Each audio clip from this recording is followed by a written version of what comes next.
Hello my dear students, आज का मेरा टॉपिक है स्टीरियो केमिस्ट्री। एक ऐसी केमिस्ट्री जिसके अंदर हम मॉलिक्यूल के अंदर एटम्स की अरेंजमेंट की स्टडी करते हैं। मॉलिक्यूल में एटम्स के जुड़ने के तरीके की स्टडी करते हैं कि किस तरह जुड़े हुए हैं किसी मॉलिक्यूल के अंदर एटम्स।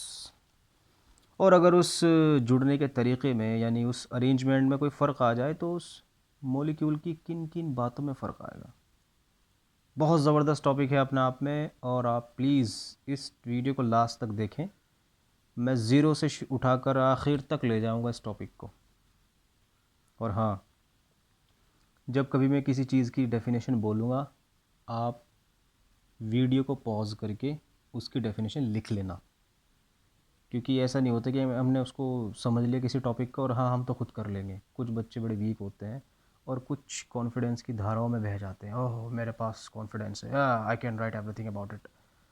बट ये ज़रूरी है कि जब आप वीडियो देख रहे हों तो प्लीज़, जब भी मैं किसी टॉपिक को एक्सप्लेन करूँ, उसकी डेफिनेशन बोलूँ, तो वीडियो को पॉज करके उसकी डेफिनेशन आप लिखें।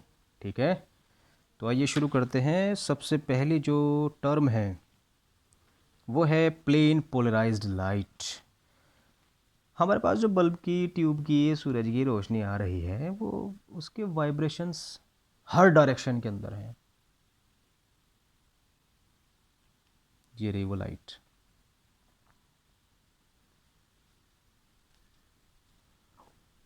इसके वाइब्रेशंस, जो हमारे पास ऑर्डिनरी लाइट होती है, इसके वाइब्रेशन हर डायरेक्शन के अंदर होते हैं। अगर मैंने इसको निकोल प्रिज्म से पास कर दिया, प्रिज्म बहुत टाइप के होते हैं, उसमें एक निकोल प्रिज्म है, तो ये जो आपके पास ऑर्डिनरी लाइट है ना, ये निकोल प्रिज्म से पास होने के बाद जब आपको मिलेगी तब ये बड़ी सुधरी हुई होगी। ये बिगड़ी हुई लाइट थी, इसके वाइब्रेशन हर डायरेक्शन में थे। ये पिक्चर भी देखने जा रही थी, ये दिलबाग भी खा रही थी, और ये सब कुछ उल्टे सीधे भी काम कर रही थी। लेकिन जब निकोल प्रिज्म से इसको पास किया गया तो ऐसा समझो कि जैसे इसके ऊपर मतलब बहुत अच्छे तरीके से इसकी पिटाई हुई हो और ये सीधी बन गई। ओह, मैं तो सीधा सच्चा आदमी हूँ भाई। ऐसी लाइट जिसके वाइब्रेशन सिर्फ एक ही डायरेक्शन में हो, PPL, plane polarised light. PPL को अगर आप गेन करना चाहते हो तो आपको नॉर्मल लाइट को, ऑर्डिनरी लाइट को निकोल प्रिज्म से पास करना पड़ेगा, तब आपको मिलेगी प्लेन पोलराइज्ड लाइट। जब आपको प्लेन पोलराइज्ड लाइट मिल जाए तो यहाँ पर मैंने कोई केमिकल रखा, पता नहीं क्या था वो। उस केमिकल से, उस केमिकल के सोल्यूशन से मैंने पीपीएल को पास कर दिया। और जब पीपीएल को पास किया तो देखा कि उस सब्सटेंस ने, उस केमिकल ने पीपीएल को राइट साइड रोटेट कर दिया। मैंने केमिकल हटा दिया, मैंने दूसरा केमिकल ले आया, दूसरा सब्सटेंस ले आया, फिर पीपीएल पास करके देखी, उसका बिहेवियर अलग था भाई। उसने पीपीएल को लेफ़्ट साइड रोटेट कर दिया।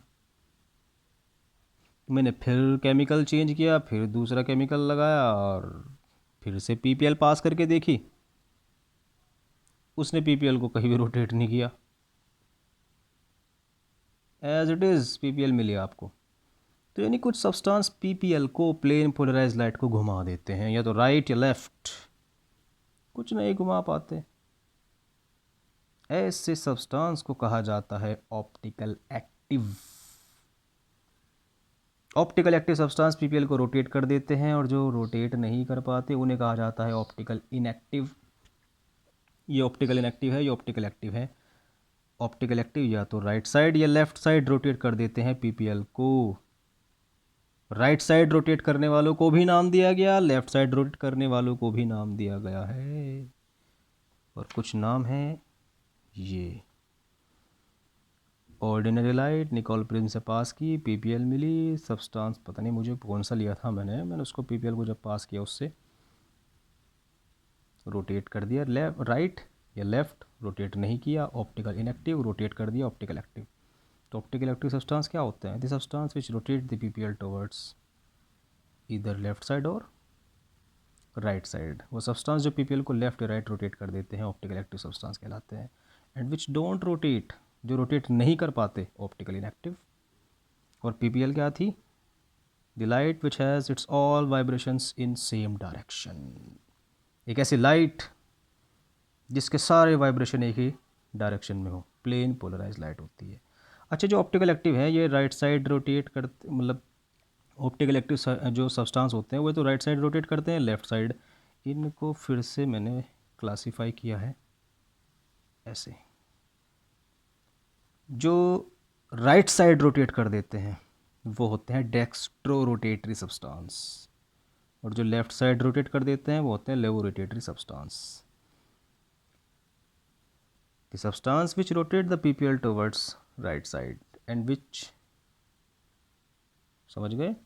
ये आपको डेफिनेशन बना देना। इतना बड़ा नाम अगर आपको ज़ोर पड़ रहा हो, आपके हाथ टूट रहे हो लिखते हुए कि यार हमें तो बड़ा ज़ोर पड़ रहा, हम नहीं लिखते, इतना बड़ा हम नहीं लिख सकते नाम, तो ठीक है, साइंटिस्ट ने मेरे से पूछ के इस चीज़ को अलाउ कर दिया है कि आप बच्चों को कह सकते हो कि डेक्स्ट्रो रोटेटरी की शॉर्ट फॉर्म डी लिख सकते हैं, लेवो रोटेटरी की शॉर्ट फॉर्म एल लिख सकते हैं।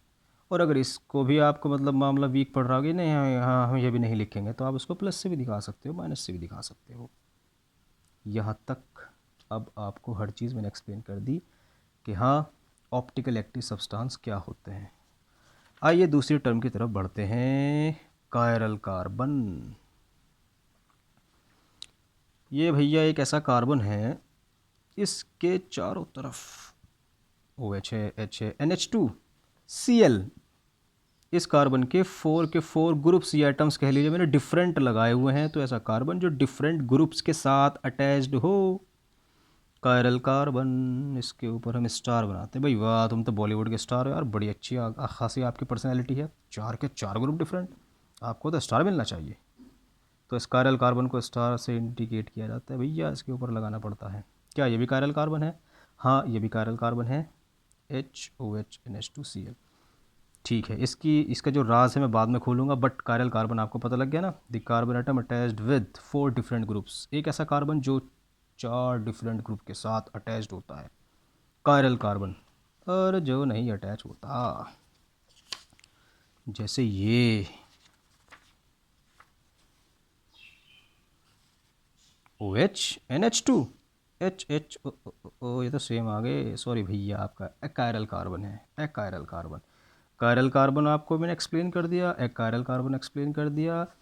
ऑप्टिकल आइसोमेरिज्म अभी मैं आपको थोड़ी देर बाद पढ़ाऊंगा, क्योंकि इसके लिए मुझे कुछ टर्म्स क्लियर करनी पड़ेंगी। ठीक है, कायरल कार्बन आपको मैंने एक्सप्लेन कर दिया। प्लेन ऑफ सिमेट्री, देखो भाई ये कंपाउंड है टार्टरिक एसिड, जिसमें ये कायरल कार्बन है। इस कार्बन से 4 ग्रुप्स आपको मैं दिखाता हूँ किस तरह अटैच्ड हैं, OH COOH H, और ये पूरा का पूरा ग्रुप लगा हुआ है इस कार्बन से। ठीक इससे भी इसी तरीके से HOH COOH, और ये पूरा का पूरा इस तरह इस कंपाउंड के अंदर 2 कायरल कार्बन है या कायरल सेंटर हैं। इसके और भी मतलब पॉसिबिलिटीज़ हैं स्ट्रक्चर में कि मैं OH को इन साइड में लेफ़्ट साइड कर दूँ, H इधर कर दूँ, या फिर ये इन 4 की 4 स्ट्रक्चर्स के अंदर कोई ऐसे स्ट्रक्चर भी है जो एक ऐसा प्लेन रख रही हो, हेलीकॉप्टर नहीं, ऐसा प्लेन रख रही हो जो मॉलिक्यूल को 2 इक्वल पार्ट्स में डिवाइड कर रहा हो, और वो ये है। अगर आप यहाँ से पेन चलाओगे ना तो OH right side, OH right side, left side, COOH CO। यहाँ से जब आप इस मॉलिक्यूल को काटते हुए जाओगे, यहाँ से पेन चलाओगे, तो ये जो प्लेन आपके पास नज़र आएगा, ये ऐसा प्लेन होगा जो इस मॉलिक्यूल को 2 इक्वल पार्ट में डिवाइड कर रहा है। इसके अंदर भी है, ऐसे प्लेन को कहा गया है plane of symmetry, the plane which divides the molecule into 2 equal parts. एक ऐसा प्लेन जो मॉलिक्यूल को 2 बराबर बराबर पार्ट्स में डिवाइड कर देता है, उसे कहा जाता है प्लेन ऑफ सिमेट्री। इसके अंदर नहीं है, क्योंकि मैं जब यहाँ पेन चलाऊँगा तो यहाँ OH होगा राइट साइड, यहाँ OH होगा लेफ्ट साइड। सॉरी माफ़ करना, इस कंपाउंड की इन 2 फॉर्म में, यार मैंने कंपाउंड को नाम तो बताया नहीं। इस कंपाउंड का नाम है टार्टेरिक एसिड। क्या लिखूँ भैया, टार्टेरिक एसिड। इस कंपाउंड का नाम है टार्टरिक एसिड। टार्टरिक एसिड के अंदर 2 कायरल सेंटर होते हैं, 2 कायरल कार्बन होते हैं, और टार्टरिक एसिड की 2 फॉर्म प्लेन ऑफ सिमेट्री रखती हैं, दो फॉर्म प्लेन ऑफ सिमेट्री नहीं रखती। ओके, अब आगे बढ़ते हैं। सुपर इम्पोजिबल वर्ड क्या लगता है, कहाँ लगता है, सॉरी। देखो भाई, मेरे पास एक मॉलिक्यूल है, मॉलिक्यूल नहीं, मैं थोड़ी इजी वे में आपको एक्सप्लेन करूँगा। मेरे पास एक अल्फ़ाबेट है ए, इसके सामने मैंने शीशा रख दिया, ऐसे ही तो मिरर इमेज बनेगी इसकी। आपको ये ए उठाना है, इसके ऊपर रखना है। अगर ये अपनी मिरर इमेज पर फिट बैठ जाता है, यानी अपनी मिरर इमेज पर सुपर इम्पोज हो जाता है पूरी तरीके से, तब आप इसको बोलना सुपर इम्पोजिबल। एम, मिरर इमेज रखी, एम उठाया, फिट बैठ रहा है, सुपर इम्पोजिबल। एक और नॉन सुपर इम्पोजिबल, जो अपनी मिरर इमेज पर सुपर इम्पोज ना होती हो, जैसे ये रहा एल, इसके सामने शीशा रखा तो शीशे में कैसा एल बनेगा, ऐसा बनेगा। इसको उठाओ, ओ फिट नहीं बैठ रहा, ये है नॉन सुपर इम्पोजिबल। एन, वो खैर आप समझ गए होंगे।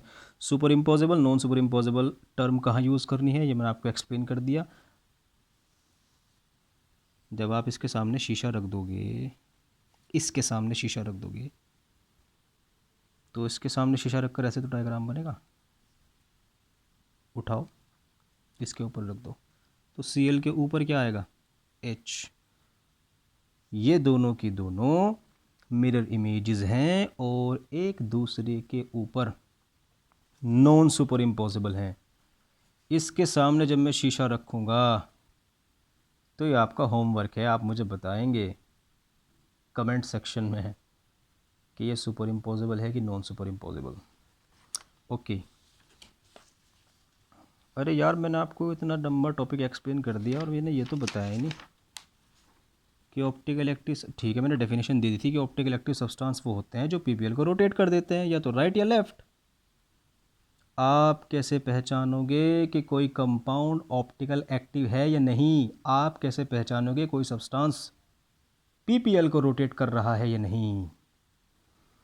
पीपीएल को रोटेट करने के लिए या ऑप्टिकल एक्टिव होने के लिए भैया 3 शर्त हैं। अगर कोई कंपाउंड उन शर्त पर खरा उतर गया, वो ऑप्टिकल एक्टिव होगा। और वो 3 शर्त हैं। पहला पॉइंट होना चाहिए, फर्स्ट पॉइंट होना चाहिए। फर्स्ट पॉइंट क्या था? ये रहा फर्स्ट पॉइंट भैया, कायरल कार्बन होना चाहिए उस कंपाउंड में जो पीपीएल को रोटेट करता है। ओह, कायरल कार्बन होना चाहिए, ठीक है। सेकंड पॉइंट नहीं होना चाहिए। सेकंड पॉइंट कौन सा था? Plane of symmetry. Plane of symmetry नहीं होनी चाहिए अगर कोई सब्सटेंस ऑप्टिकल एक्टिव होना चाहता है। फोर्थ पॉइंट होना चाहिए, फोर्थ है भैया नॉन सुपर इम्पोजिबल, माने जिस कंपाउंड की आप ऑप्टिकल एक्टिविटी चेक कर रहे हो या ये देख रहे हो कि वो पीपीएल को रोटेट करेगा या नहीं, तो उसको अपने मिरर इमेज पर, समझ गए ना, मतलब फोर्थ पॉइंट का मतलब है नॉन सुपर इम्पोजिबल, उसको अपनी मिरर इमेज पर फिट नहीं आना चाहिए। ये हैं वो 3 शर्तें। अगर कोई कंपाउंड इन पर खरा उतर जाता है तो वो ऑप्टिकल एक्टिव होगा, वो पीपीएल को रोटेट करेगा। क्या बताया मैंने? कायरल कार्बन होना चाहिए, प्लेन ऑफ सिमेट्री ना हो, नॉन सुपर इम्पोजिबल होना चाहिए compound. Compound should have at least 1 chiral carbon, no plane of symmetry, and compound should be non superimposable on its mirror image. ये है वो 3 शर्त ऑप्टिकल एक्टिव होने की। ठीक है भाई, अब आपके दिमाग में क्वेश्चन आ रहा होगा, सर ठीक है हमने पता लगा लिया ऑप्टिकल एक्टिव होगा या नहीं, इसको तो हम 3 पॉइंट लगाकर देख लेंगे उसकी वैलिडिटी, लेकिन हम ये कैसे पहचानेंगे कि वो डेक्स्ट्रो है कि लेवो है? ये ज़बरदस्त क्वेश्चन है। डेक्स्ट्रो और लेवो को पहचानने के लिए, डेक्स्ट्रो और लेवो को पहचानने के लिए मैं आपको एक चीज़ बता रहा हूँ, कम बच्चों को पता है बात। पहले तो ये चेक करो कि ये ऑप्टिकल एक्टिव है नहीं, है ना, बाद में चेक करेंगे डेक्स्ट्रो या लेवो, ये ऑप्टिकल एक्टिव है नहीं। पहला पॉइंट ऑप्टिकल एक्टिव होने के लिए, इसमें कायरल कार्बन है, हाँ जी है, 4 के 4 ग्रुप डिफरेंट हैं, हाँ भाई ठीक है। क्या ये अपनी मिरर इमेज पर नॉन सुपर इम्पोजेबल है? शीशा, इसकी मिरर इमेज ये है, इसको उठाओ, नहीं, ये फिट नहीं बैठ रहा, ये नॉन सुपर इम्पोजिबल है। और ऑप्टिकल एक्टिव होने के लिए यानी पीपीएल को रोटेट करने के लिए नॉन सुपर इम्पोजिबल होना चाहिए भैया। इसकी दो कंडीशन तो बेहतरीन पूरी हो गई, कायरल कार्बन भी है, अपनी मिरर इमेज पर नॉन सुपर इम्पोजिबल भी है, और इसके अंदर प्लेन ऑफ सिमेट्री भी नहीं है। हाँ, ये ऑप्टिकल एक्टिव होगा, ये ऑप्टिकल एक्टिव सब्सटेंस हैं दोनों के दोनों। अब इनमें कौन सा डेक्स्ट्रो है कौन सा लेवो है, इसको मैं एक्सप्लेन करता हूँ, है ना। जब आपको पता लगाना हो कि डेक्स्ट्रो है कि लेवो है, देखो भैया, जो कायरल कार्बन है उससे अटैच जितने भी ग्रुप हैं, आप उनके अंदर उस एटम पर फोकस करो जो इस कायरल कार्बन से अटैच्ड है और उसके एटॉमिक नंबर को देखो। जैसे इस कार्बन से हाइड्रोजन अटैच है, ऑक्सीजन अटैच है, क्लोरीन अटैच है, नाइट्रोजन अटैच है, तो आप मुझे बताओ कि सबसे ज़्यादा एटॉमिक नंबर किसका है? क्लोरीन का, उसको नंबर 1। उससे कम एटॉमिक नंबर है ऑक्सीजन का, नंबर 2। उससे कम एटॉमिक नंबर है नाइट्रोजन का, 3। बस 3 ही नंबर डालने हैं। 1 2 3 1 2 3 1 2 3 1 2 3 1 2 3। मेरा पेन किस तरफ चल रहा है? राइट साइड, माने क्लॉकवाइज। ये सब्सटेंस डेक्स्ट्रो रोटेटरी होगा। ऐसे पता लगाते हैं कि डेक्स्ट्रो है लेवो है। और एक बात बता दूं मैं आपको, जो सब्सटेंस डेक्स्ट्रो होता है उसकी मिरर इमेज लेवो होती है, लेवो रोटेटरी। आप चेक कर सकते हो, देखो नंबर डालो उसी तरीके से। कायरल कार्बन से अटैच्ड क्लोरीन फर्स्ट, उसके बाद सेकेंड, उसके बाद थर्ड। 1 2 3 1 2 3। मेरा पेन किस साइड चल रहा है? कंपाउंड की ये वाली फॉर्म, लेवो रोटेटरी, एल। तो आप अब ये पता लगा सकते हो कि कौन डेक्स्ट्रो है कौन लेवो है ना। डेक्स्ट्रो और लेवो के बाद अब मैं आपको डेफिनेशन देता हूँ। ऑप्टिकल आइसोमेरिज्म क्या है? देखो भाई, जब आप इन दोनों कंपाउंड के फिजिकल प्रॉपर्टीज़ देखोगे, सेम, सब की सेम।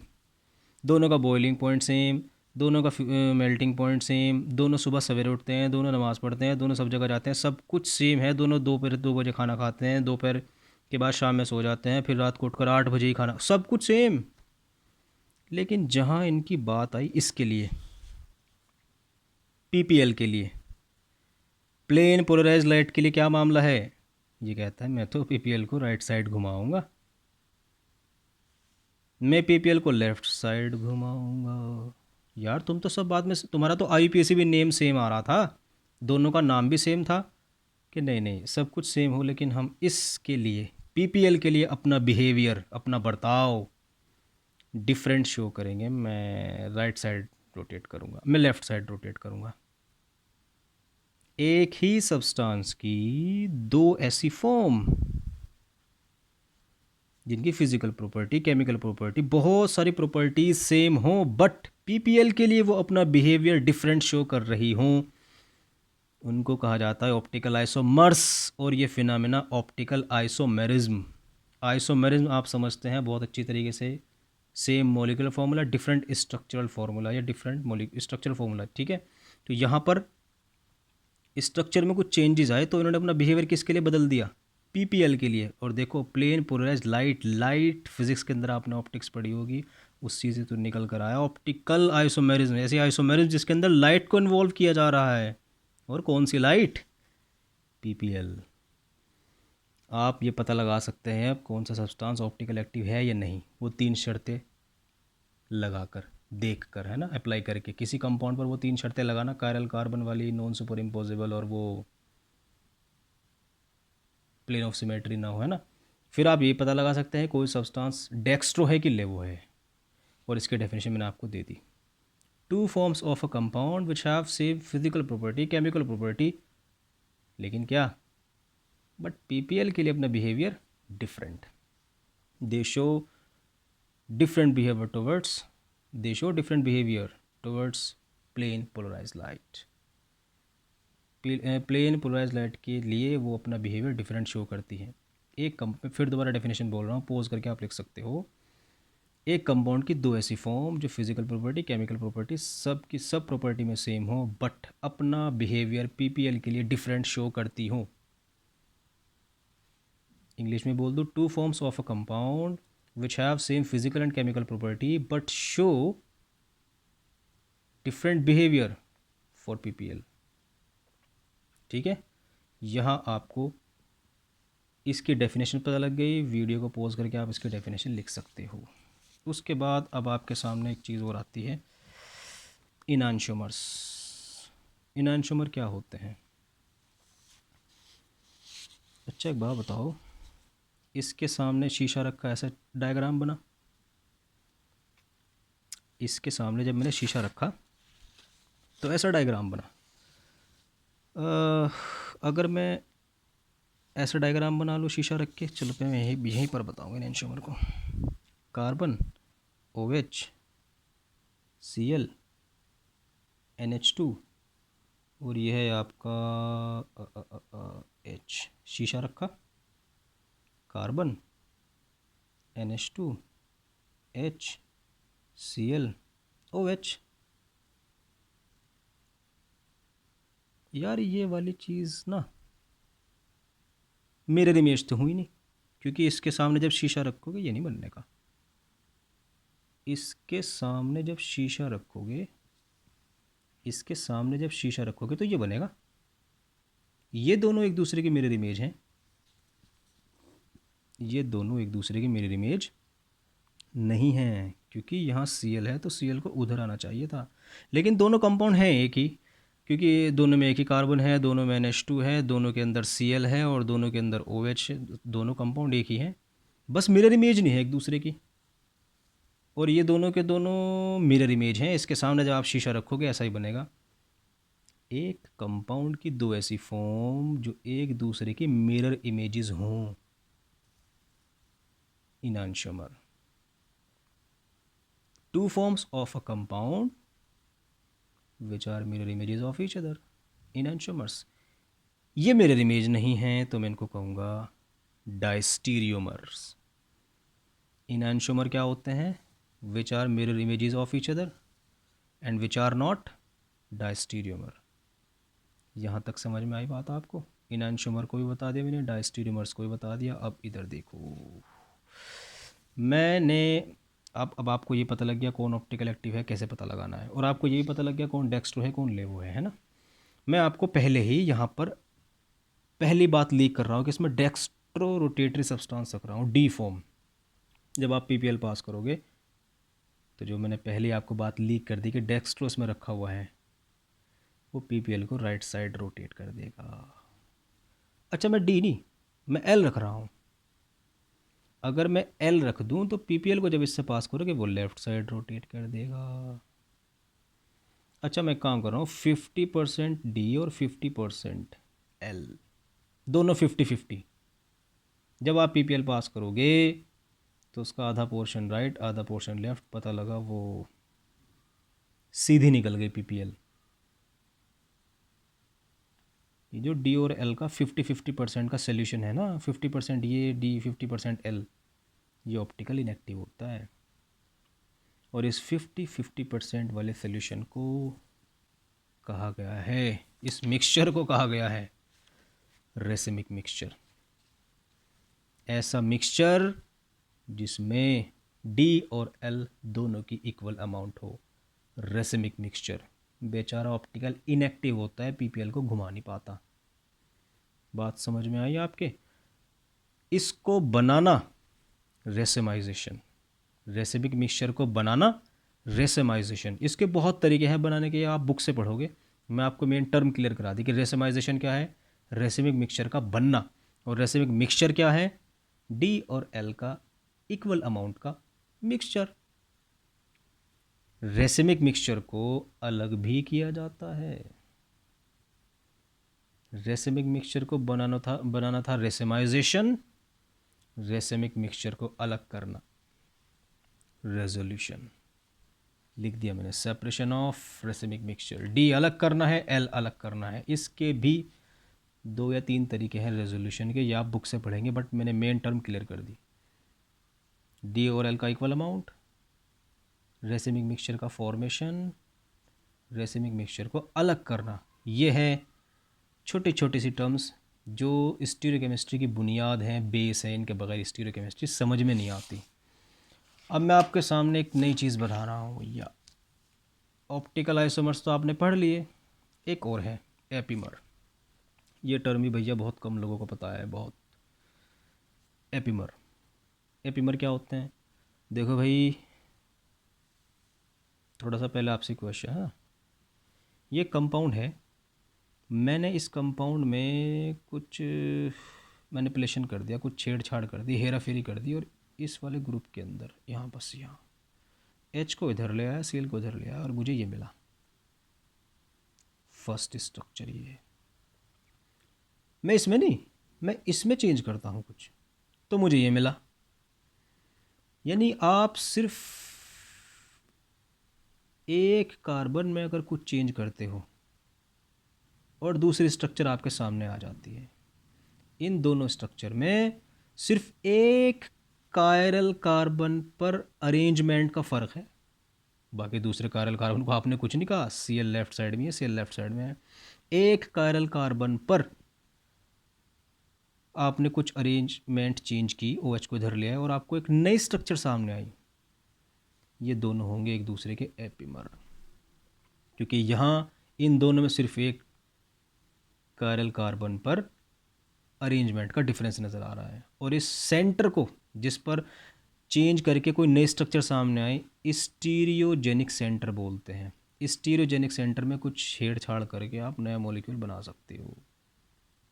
क्या ये भी स्टीरियोजेनिक सेंटर है? हाँ, मैंने इसके अंदर HCl को इधर लाया, एच राइट साइड में था, इसको इधर ले आया, तो ये भी एक दूसरे के हो जाते हैं एपीमर।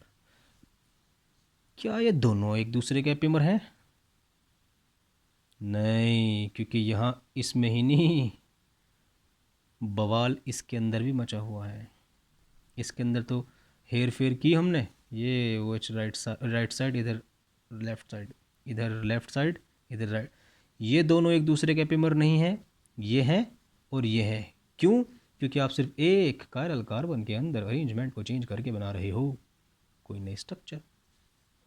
एपीमर समझ में आ गया आपको? अच्छा, उसके बाद एक छोटी सी बात बताऊं, कभी भी साइंटिस्ट को इस स्टूडेंट की खुशी बर्दाश्त नहीं हुई। वो हमेशा कुछ ना कुछ ऐसी चीज़ें करते रहे जो स्टूडेंट परेशान रहे कि हम नई थ्योरी देंगे, स्टूडेंट को ये भी पढ़ना पड़ेगा। अब एक चीज़ मैं आपको बताता हूँ, ये इसमें प्लेन ऑफ सिमेट्री था, COOH COOH, OH right side, OH right side, OH H left side, H left side. हाँ भाई, प्लेन ऑफ सिमेट्री है कि यार क्यों ना ऐसा कंपाउंड बनाया जाए जिसके अंदर ये लाइन ड्रॉ ही ना की जा सके, अगर ड्रॉ की जाए तो प्लेन ऑफ सिमेट्री ही ना दिखाई दे। ऐसा मॉलिक्यूल बनाओ जो प्लेन ऑफ सिमेट्री ही ना रखे। वो कंपाउंड ये है, CHO CH2OH OH। अभी आपको थोड़ी देर पहले क्या पढ़ा रहा था? COOH COOH। बट यहाँ वही ना, साइंटिस्ट को परेशानी होती है कि स्टूडेंट्स शांति से क्यों बैठे हैं। अगर मैं यहाँ कोई लाइन ड्रॉ करता हूँ तो इसके अंदर प्लेन ऑफ सिमेट्री मिलने की नहीं। अलग अलग ग्रुप है, तो ऐसे कंपाउंड को फिर नया नाम देना पड़ेगा भाई, जिसमें प्लेन ऑफ सिमेट्री दिखती ना हो। दो फॉर्म है, एरिथ्रो और थ्रियो। एरिथ्रो उस फॉर्म को बोल देना जहाँ पर सेम ग्रुप सेम डायरेक्शन में आ रहे होंगे, ऑपोजिट डायरेक्शन में आ रहे होंगे तो थ्रियो। ये ऐसे मॉलिक्यूल बना दिया साइंटिस्ट ने जिसमें प्लेन ऑफ सिमेट्री ही नहीं मिलती। अच्छा, जब मैं BSc में था या 12th में था, बड़ी परेशानी हुई थी मुझे इनको याद करने में, इसकी मैंने कोडिंग बना ली थी। एरिथ्रो, एरिथ्रो का ई देखो, ई का मतलब है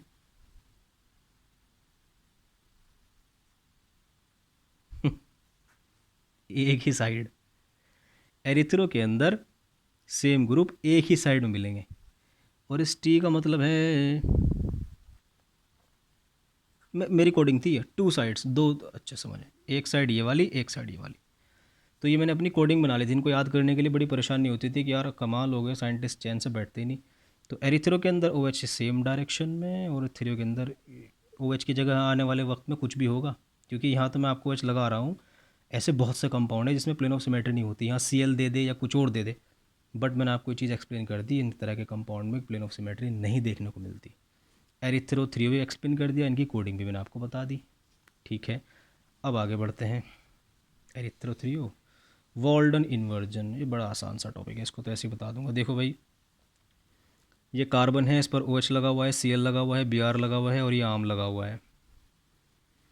मैं इसको देखना चाहता हूँ कि डेक्स्ट्रो है कि लेवो है। अभी मैंने आपको रूल बताया था कि कायरल कार्बन से जो भी चीज़ जुड़ी हुई है आप उनके एटॉमिक नंबर को देखें। सबसे ज़्यादा एटॉमिक नंबर है ब्रोमीन का 1, उससे कम 2, उससे कम 3। ऑक्सीजन 1 2 3 1 2 3 1 2 3 1 2 3, किस तरफ है 1 2 3 1 2 3, एंटी क्लॉकवाइज माने L। मैंने क्या कर दिया, मैंने इस ब्रोमीन को हटाया, सब्स्टिट्यूशन रिएक्शन दी और ब्रोमीन को हटाकर फ्लोरीन लगा दिया। अब अगर मैं इस पर नंबर डालूं तो अब एटॉमिक नंबर किसका ज़्यादा है, क्लोरीन का 1 2 और उससे कम 3, 1 2 3 1 2 3 1 2 3 1 2, क्लॉकवाइज। मतलब मैंने एल फॉर्म ली हुई थी, लेबोरेटरी को सब्सटेंस लिया हुआ था, मैंने कोई सब्स्टिट्यूशन किया और वो एल फॉर्म डी फॉर्म में कन्वर्ट हो गई।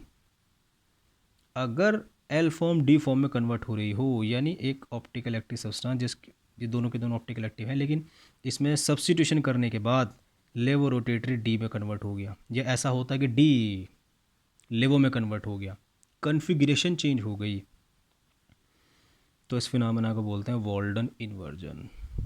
इन्वर्जन, इन्वर्ट, बदलना, कि एल फॉर्म डी में कन्वर्ट हो गई। यानी अगर किसी मॉलिक्यूल में कोई सब्स्टिट्यूशन करके एल डी में या डी एल में कन्वर्ट हो रही हो, तब इसको इस टर्म का यूज़ किया जाता है इन्वर्जन, वॉल्डन इन्वर्जन। अच्छा, एक तरीका और है, मैंने ब्रोमीन को हटाया, नहीं ये सब कुछ एज इट इज़, मैंने आम की जगह पपीता लगा दिया, ग्रुप चेंज कर दिया। आम की जगह पपीता लगाने के बाद जब मैं नंबर डाला तो 1 2 3 1 2 3 1 2 3 1 2, अरे ये तो एल है, ये भी एल है, तो आम की जगह पपीता लगाने के बाद कुछ भी चेंज नहीं आया, एल एल ही रहा। इसको टर्म को कहा जाता है रिटेंशन। अगर सब्स्टिट्यूशन के बाद कि Br को सब्स्टिट्यूट किया, फ्लोरीन लगा दिया, अगर सब्स्टिट्यूशन के बाद कन्फिग्रेशन चेंज हो जाती है, एल डी में या डी एल में कन्वर्ट हो जाता है, वॉल्डन इन्वर्जन। अगर चेंज नहीं होता, एज इट इज़, एल था एल ही रहा, रिटेंशन। बात समझ में आई आपको? उसके बाद है RS सिस्टम, ये मैं आपको एक्सप्लेन कर चुका हूँ। RS सिस्टम इस चीज़ को जानने के लिए है कि कोई सब्सटेंस डेक्स्ट्रो है कि लेवो है, राइट साइड रोटेट करेगा या लेफ़्ट साइड रोटेट करेगा। जो मैंने आपको तरीका बताया ना 1 2 3 कि भाई जिसके एटॉमिक नंबर ज़्यादा है उसको 1, जिसका कम, ये जो तरीका है ये मैं एक्चुअली आपको एक रूल जो मैंने ऑटोमेटिकली, मतलब मैंने ये पढ़ा हुआ है, ये मैं आपको रूल के अकॉर्डिंग बता रहा था। ये RS सिस्टम है जिसने हमें बताया कि कौन सब्सटेंस, मतलब मॉलिक्यूल को देखते ही आप बता दोगे कि वो डी है या एल है। तो ये मैं आपको एक्सप्लेन कर चुका हूँ। उसके बाद एक सिस्टम और है DL सिस्टम। DL सिस्टम के अंदर क्या है, एक स्टैंडर्ड कंपाउंड लेते हैं, जैसे ये ग्लिसरल डिहाइड है, ग्लिसरल डिहाइड के अंदर CHO होता है, OH होता है, CH2H होता है और H होता है। अगर ये कायरल कार्बन है बीच में, अगर ग्लिसरल डिहाइड में OH राइट साइड पड़ता है तो हम इसके लिए टर्म, इसके लिए एक जो मतलब प्रीफिक्स यूज़ करेंगे वो है डी ग्लिसरल डिहाइड। ज़रूरी नहीं है कि हम OH राइट साइड लिखें, राइट लेफ्ट भी लग सकता है। एल ग्लिसरल डिहाइड, एल तब जगेगा जब आप OH लेफ्ट साइड में पा रहे हो, ठीक। इसको स्टैंडर्ड मान के इसका यूज़ करते हुए पता नहीं कितने सारे कंपाउंड का नाम हमने डी और एल के रेस्पेक्ट में लिखा। जैसे मैं आपको एक बेहतरीन एग्जांपल दे रहा हूँ, ग्लूकोज का पूरा नाम होता है डी प्लस ग्लूकोज। डी क्या है प्लस क्या है भी बताता हूँ आपको। ये पूरा का पूरा ग्लूकोज का ये पूरी की पूरी ग्लूकोज की स्ट्रक्चर है, कहीं मत जाओ, बस आप ये चीज़ देखो, ये वाली, इस कार्बन से OH राइट साइड और लेफ्ट साइड H, और ये क्या आ रहा है CH2OH, ये तो इससे सिमिलरिटी शो कर रहा है। डी ग्लिसरल डिहाइड से सिमिलरिटी शो करने की वजह से ग्लूकोज के स्ट्रक्चर को कहा गया है डी, और इस प्लस का मतलब है डेक्स्ट्रो रोटेटरी। तो ग्लूकोज से पहले डी प्लस का मतलब है कि ये डी ग्लिसरॉल्डिहाइड से सिमिलैरिटी शो कर रहा है, और ये लेवो रोटेटरी है नेचर के, वो डेक्स्ट्रो रोटेटरी है नेचर के अंदर। अगर मैं ग्लूकोज के अंदर ओ एच यहाँ लगा दूँ और एच यहाँ लगा दूँ, फिर मुझे एल लिखना पड़ेगा। और ग्लूकोज के जैसे और जितने भी कंपाउंड हैं जिनके अंदर ये 4 के 4 ग्रुप मिल रहे हों, उन सब का नाम हम ग्लिसरॉल्डिहाइड का यूज़ करके लिखते हैं। देखो ग्लूकोज के अंदर CHO भी है, OH भी है, H भी है, CH2OH भी है। तो डी समझ गए आप, डी ग्लिसरॉल्डिहाइड से सिमिलरिटी शो कर रहा है। RS सिस्टम पढ़ा चुका हूँ मैं, ऊपर बता चुका कैसे मैंने RS का यूज़ करते हुए डेक्स्ट्रो और लेवो का पता लगाया। DL डेक्स्ट्रो रोटी वो D और L में ग्लिसरॉल्डिहाइड को लिया जाएगा। और last EZ system. EZ system ठीक ऐसा है जैसे सिस ट्रांस। जिस बच्चे को सिस और ट्रांसफॉर्म का नहीं पता मैं उसको भी एक्सप्लेन कर दूं। अगर डबल बॉन्डेड कार्बन है और उससे 2 ग्रुप सेम है और 2 ग्रुप सेम अटैच्ड हैं, तो अगर सेम ग्रुप सेम डायरेक्शन में आ रहे हों, इसको कहा जाता है सिस। Cl दोनों अपवर्ड डायरेक्शन में है। और अगर अपोजिट डायरेक्शन में आ रहे हो कि मैं ऊपर हूँ मैं नीचे हूँ, तो उसको बोला जाता है ट्रांस। सेम ग्रुप का होना ज़रूरी है सिस और ट्रांस बताने के लिए। अगर सेम ग्रुप ना हुए, ये जैसे यहाँ फ्लोरीन, क्लोरीन, ब्रोमीन, आयोडीन, अब क्या होगा, ये सिस ट्रांस वाला फॉर्मूला अप्लाई नहीं कर सकते आप। अब आप EZ सिस्टम को सुने। EZ सिस्टम बोलता है कि अगर सेम ग्रुप सेम डायरेक्शन में है तो ये होगी Z फॉर्म, और अगर सेम ग्रुप अपोजिट डायरेक्शन में है तो ये होगी E फॉर्म। और इसके लिए भी उन्होंने बात बताई कि अगर सेम ग्रुप्स नहीं हैं तो आप एटॉमिक नंबर को मेन चीज़ समझ लें। जैसे ऊपर क्लोरीन भी है और फ्लोरीन भी है, ज़्यादा एटॉमिक नंबर किसका है, क्लोरीन का, इसको सर्कल, ठीक है भाई। नीचे एटॉमिक नंबर किसका है ज़्यादा, कि जी आयोडीन का। ओहो, बस अपोजिट डायरेक्शन आ रहे हैं ना ज़्यादा एटॉमिक नंबर वाले, ये ऐसा हो गया। जैसे Cl ऊपर नीचे आ रहा था तो मैं इसको क्या बोलूँगा, E फॉर्म। यानी यहाँ पर सिस ट्रांस ना लिखकर, मतलब जो सिस्टम लग रहा है वो है EZ। E फॉर्म होती है जब ज़्यादा एटॉमिक मास या ज़्यादा एटॉमिक नंबर वाली चीज़ें अपोजिट डायरेक्शन में आ रही हो। यहाँ पर था सेम ग्रुप अपोजिट डायरेक्शन में आ रहे। इसकी भी बड़ी टेंशन थी मुझे कि यार इसको मैं कैसे याद करूँ EZ सिस्टम को। इसकी भी मैंने एक कोडिंग बनाई थी जब मैं इस चीज़ को पढ़ रहा था। देखो भाई, carbon, double bond carbon, Cl H, ये कुछ उल्टा सा याद कराऊंगा मैं आपको। देखो यह है E फॉर्म, सिस्टम का नाम क्या था, EZ सिस्टम। तो इसमें है तो E फॉर्म क्योंकि ये दोनों के दोनों अपोजिट डायरेक्शन में आ रहे हैं, लेकिन इसमें अल्फ़ाबेट कौन सा बन रहा, Z। ये मैंने याद कर लिया था। अच्छा ठीक है, जहाँ मेरा Z बनता होगा वो E फॉर्म होगी, और जहाँ Z नहीं बनेगा, समझ गए ना आप। ये चीज़ मैंने याद करी थी कि जब मैं इसको टॉपिक को पढ़ रहा था तब मैंने ट्रिक लगा ली थी इसके अंदर कि मैं इसको ऐसे याद करूँगा, Z बन रहा है तो E फॉर्म और Z नहीं बन रहा है तो Z फॉर्म, उल्टे हैं एक तरीके से। तो प्लीज़ आप इसको याद रखिए कि सिस ट्रांस कब एप्लीकेबल था और कब EZ फॉर्म ले। आप EZ फॉर्म को यहाँ भी लगा सकते हो सिस ट्रांस में, और यहाँ भी लगा सकते हो, बट सिस ट्रांस को आप यहाँ नहीं लगा सकते। सिस ट्रांस सिर्फ यहीं लगेगी जहाँ पर सेम ग्रुप होने ज़रूरी हैं। तो ये 3 सिस्टम हैं किसी भी ऑर्गेनिक कंपाउंड के नाम लिखने के लिए। ये तो उनके लिए है कायरल कंपाउंड के लिए जिसमें कायरल कार्बन हो, और ये डबल बॉन्डेड कंपाउंड के लिए। अब एक चीज़ एडवांस में आपको नॉलेज के तौर पे बता दूं, आपने इतनी देर वीडियो देखते देखते टाइम लगाया है। देखो भाई, इसको मैं चेक करना चाहता हूँ कि ये ऑप्टिकल एक्टिव है, कायरल कार्बन है, प्लेन ऑफ सिमेट्री नहीं है, और जब इसके सामने शीशा रखूँगा तो इसकी मिरर इमेज यही बनेगी, है ना। इसके सामने शीशा रखने के बाद ये बनेगी। आप इसको उठाओ, यहाँ रख दो, ये फिट आ गया। नहीं सॉरी, फिट नहीं है भाई, ये तो नॉन सुपर इम्पॉसिबल है क्योंकि H के ऊपर कौन आ गया, OH। ठीक है, ये ऑप्टिकल एक्टिव है। अब मैं जानना चाहता हूँ कि ये D है कि L है। देखो चेक करो, इस कार्बन से 4 ग्रुप अटैच्ड हैं, एक ये वाला, एक ये वाला, एक ये वाला और एक ये पूरा का पूरा बड़ा सा ग्रुप। तो इस कार्बन से सबसे बड़ा एटॉमिक नंबर किसका है, ऑक्सीजन का या कार्बन का, या इस कार्बन का? ऑक्सीजन का बड़ा है तो 1। उसके बाद किसका नंबर आएगा, COOH का या इस कार्बन का जिस पर H भी लगा हुआ है, OH भी लगा हुआ है, COH भी लगा हुआ है? ये तो कुछ ज़्यादा बड़ा ग्रुप हो गया ना। 2 1 2, अब आएगा इसका नंबर 3। ये वाला कार्बन 1 2 3 1 2 3 1 2 3 1 2 3 1 2 3, ऊपर वाला कार्बन डेक्स्ट्रो, इसका नंबर। हाँ भाई, तो उससे क्या क्या अटैच है कि एक OH अटैच है, H अटैच है, COOH अटैच है और ये पूरा का पूरा ग्रुप अटैच है।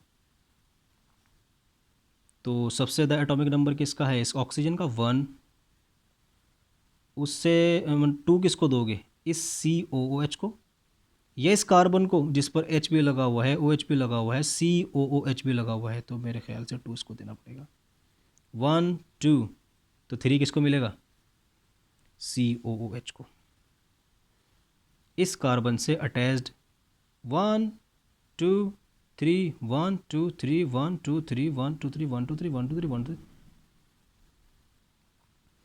पूरा मॉलिक्यूल डेक्स्ट्रो, पूरा molecule dextro. D, right side घूम रहा ना। जब आप, मैंने अभी बताया था कि जो मिरर इमेजेस होती हैं, जो अगर डी फॉर्म आपको मिलती है और उसके सामने शीशा रख दिया तो उसकी मिरर इमेज एल होगी। जो ट्रिक लगा के मैंने आपको डी बताया है, 100% आप ये नंबर खुद डालना घर जाकर, आपको ऐसे मिलेगा रखा हुआ, ये ऐसे मिलेगा एल फॉर्म। तो मैं इसको कहूँगा D tartaric acid, L tartaric acid. जिस तरह मैंने इसमें नंबर डाले ना ट्रिक लगाकर, ऐसे आप लगाना, ये आपका होमवर्क है, आपको एल फॉर्म मिलेगी, L tartaric acid.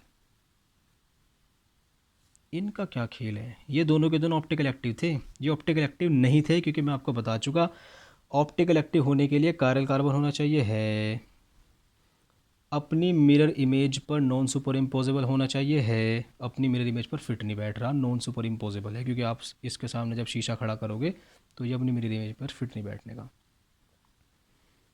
Chiral carbon है, अपनी मिरर इमेज पर फिट नहीं बैठ रहा है, प्लेन ऑफ सिमेट्री होने की वजह से ये बेचारा ऑप्टिकल इनएक्टिव है। क्योंकि ऑप्टिकल एक्टिव होने की जो मैंने आपको शर्तें बताई थी इस वीडियो के स्टार्टिंग में, उनमें से ये बेचारा जो तीसरी कंडीशन थी प्लेन ऑफ सिमेट्री ना हो, वो फेल हो गया। प्लेन ऑफ सिमेट्री है, तो ऐसा क्या बवाल हो गया प्लेन ऑफ सिमेट्री आने से, जो उसने कह दिया कि मैं ऑप्टिकल इनएक्टिव हूँ। चलिए फिर उसी ट्रिक का यूज़ करते हैं। इस कार्बन पर जैसे मैंने यहाँ लगाया था ना OH पर, OH लगा हुआ है, COOH लगा हुआ है, H लगा हुआ है और इतना बड़ा ग्रुप लगा हुआ है। तो 1, दूसरा नंबर किसको, इस COOH को, इस पूरे बड़े ग्रुप को। 2 1 2 3 1 2 3 1 2 3 1 2 3 1 2 3 1 2 3, ऊपर वाला कार्बन कायरल कार्बन कह रहा है मैं तो डेक्स्ट्रो हूँ। नीचे वाला, हाँ भाई तेरा क्या मामला है। 1 2 किसको दूँ, इस COOH को, इस इतने बड़े ग्रुप को, इस वाले को। 1 2 3 1 2 3 1 2 3 1 2 3 1 2 3 1 2 3 1 2 3, ये इसका आधा पोर्शन तो है डेक्स्ट्रो, राइट साइड क्लॉकवाइज है ना, और आधा पोर्शन है लेवो। इस वजह से ये ऑप्टिकल इनएक्टिव है। इसका हाफ पोर्शन डेक्स्ट्रो है और हाफ पोर्शन लेवो है। ऐसे कंपाउंड को जिसके अंदर ये प्लेन ऑफ सिमेट्री मिले, एक टर्म यूज़ की जाती है मीज़ो, मेजो टार्टेरिक एसिड। और जब आप इसकी मिरर इमेज बनाओगे, ये फिर आपका होमवर्क है, इसको ऐसे ऐसे पाओगे आप, ऐसे डेक्स्ट्रो लेवो, ये आपका होमवर्क है। जैसे मैंने इस पर नंबर डाले ना ऐसे मिले, इसको भी मेजो टार्टरिक एसिड कहा गया। तो मेजो वर्ड उन कंपाउंड की, प्लीज़ नोट करो, ज़बरदस्त पॉइंट है। मेजो कंपाउंड या सॉरी मेजो वर्ड उन्हीं के लिए यूज़ होता है जिनमें प्लेन ऑफ सिमेट्री हो। ये भी मेजो कंपाउंड ऑप्टिकल इनएक्टिव होता है। ये दोनों के दोनों meso tartaric acid, D tartaric acid, L tartaric acid. ये क्या बताया था मैंने आपको? रेसिमिक मिक्सचर ऑप्टिकल इनएक्टिव था, डी और एल की 50-50% अमाउंट थी। ये भी ऑप्टिकल इनएक्टिव है, बट इसमें हाफ पोर्शन डेक्स्ट्रो है और हाफ पोर्शन लेवो। तो अगर मैं आपसे पूछूं कि मेजो टार्टरिक एसिड या मेजो कंपाउंड और रेसिमिक मिक्सचर में क्या फ़र्क है? रेसिमिक मिक्सचर के लिए आपको 2 डी और एल फॉर्म लेनी पड़ेंगी। इसके लिए लेने की ज़रूरत नहीं है, इसके लिए एक अकेला कंपाउंड ऑप्टिकल इनएक्टिव होगा। इसके लिए आपको डी और एल दोनों मिलानी पड़ेंगी। रेसिमिक मिक्सचर में ऑप्टिकल इनएक्टिविटी डी और एल की हाफ पोर्शन की वजह से होती है। इसमें optical inactivity plane of symmetry की वजह से होती है। आ रहा ना समझ में? और ये सिर्फ कंपाउंड की एक फॉर्म में होता है ऑप्टिकल इनएक्टिविटी, और ये कंपाउंड की दोनों फॉर्म लेनी पड़ेंगी, डी बी और एल बी। रेसिमिक मिक्सचर का रेजोल्यूशन हो सकता है, जो मैंने आपको बताया था डी और एल का सेपरेशन, रेसिमिक मिक्सचर का रेजोल्यूशन पॉसिबल है मेजो कंपाउंड का नहीं। ये मैंने आपको कम से कम 3 या 4 डिफरेंस बता दिए, और ये आता है कि मेजो कंपाउंड और रेसिमिक मिक्सचर में डिफरेंस बताओ। सिमिलैरिटी तो यह है कि ऑप्टिकल इनएक्टिव हैं, डिफरेंस क्या है? ये मैंने आपको 3-4 डिफरेंस बता दिए। बस आज के लिए इतना ही। उम्मीद करता हूँ कि टॉपिक आपको समझ में आएगा, लेकिन फिर से मैं आपसे रिक्वेस्ट करूँगा कि प्लीज़ इस वीडियो को शेयर करें, ख़ास तौर से उनको जिनको लगता हो कि ये वीडियो उन लोगों के या उन स्टूडेंट के काम की है, जो बेचारे मजबूर होते हैं किसी परेशानी की वजह से कहीं अच्छी जगह ट्यूशन नहीं पढ़ पाते। तो मेरी मेन इंटेंशन इस वीडियो की यही है कि मैं उन लोगों के काम आऊँ जो बेचारे बड़े परेशान हैं और कहीं ट्यूशन नहीं लगा पाते, और ऐसे ही वो लड़ते झगड़ते रहते हैं अपनी पढ़ाई से, अपने हालात से। तो प्लीज़ इस वीडियो को उन तक ज़रूर पहुँचाएँ जो बच्चे ट्यूशन नहीं लगा पाते। ठीक है? Thank you. आज के लिए इतना ही। बाय।